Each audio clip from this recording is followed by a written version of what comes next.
Buenos días, hermanos, bienvenidos. Vamos a meditar un viernes más en la palabra de Dios. Quiero que me acompañéis a Hechos capítulo 8, versículo 3. Hechos 8, versículo 3, que os leo a continuación. Y Saulo asolaba la iglesia y entrando casa por casa arrastraba a hombres y a mujeres y los entregaba en la cárcel. Hoy, partiendo de este versículo, yo quiero que pensemos en la obra que ha hecho Dios en cada uno de nosotros, en los cambios que ha producido la palabra de Dios, en los cambios que ha producido el Evangelio en nuestro corazón y en nuestra personalidad, es decir, en todo nuestro ser.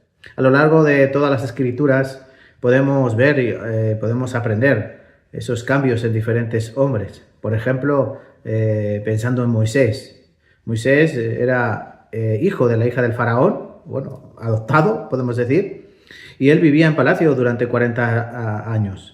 Pero después abandonó Egipto para ir al desierto de Madián y allí durante 40 años pastorear las ovejas de su suegro Jetro.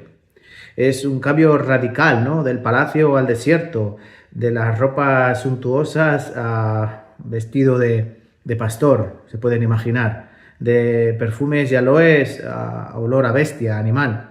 Y sobre todo hubo un cambio en su corazón, en su vida. Nos imaginamos a ese Moisés viviendo por el palacio con orgullo, con un corazón pues acorde con el lugar en el que vivía. Y después también vemos a ese Moisés humilde, siervo de Dios.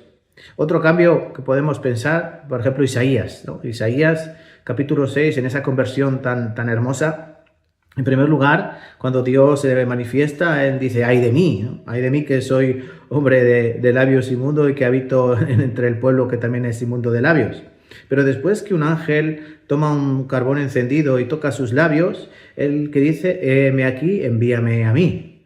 Vemos también otra conversión muy preciosa. Pero sobre todo la que más nos admira es la de Pablo, ¿no?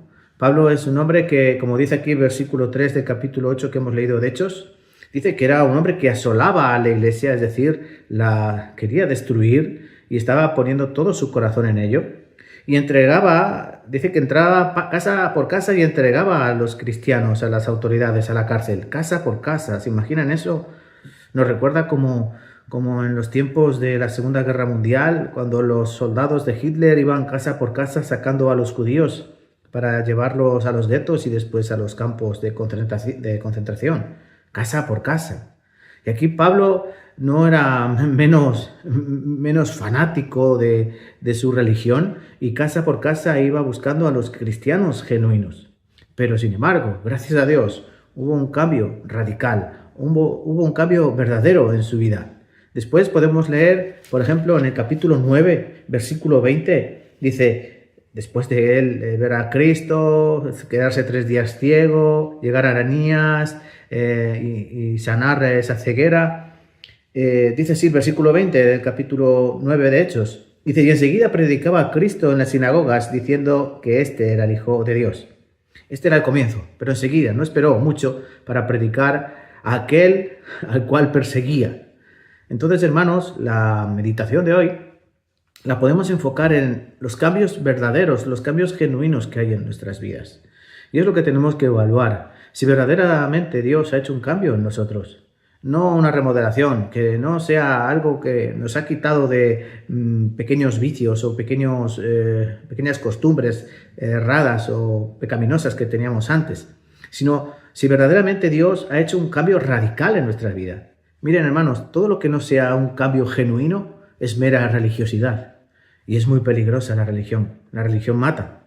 Por eso debemos comprender si nuestra vida es un cambio realmente verdadero, genuino, lo que ha hecho Dios en nuestras vidas, o si somos nosotros los que estamos haciendo una pequeña reforma. Tengan cuidado, el alma no se puede reformar. Acuérdense de esa palabra que dice que el espíritu inmundo sale del hombre y vaga por lugares desiertos. Y no encontrando dónde descansar, dice, volveré a mi casa.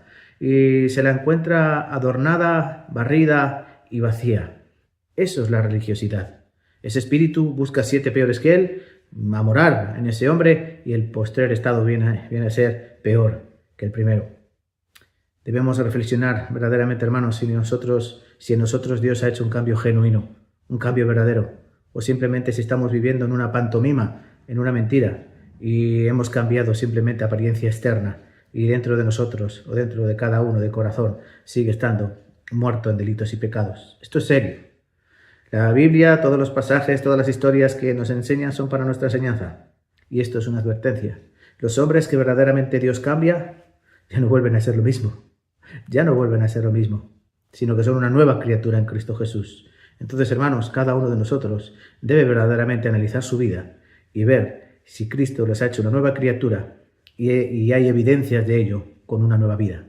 Les dejo aquí, hermanos, con esta meditación y les dejo el trabajo por delante cada uno de ustedes para que evalúen y evaluemos.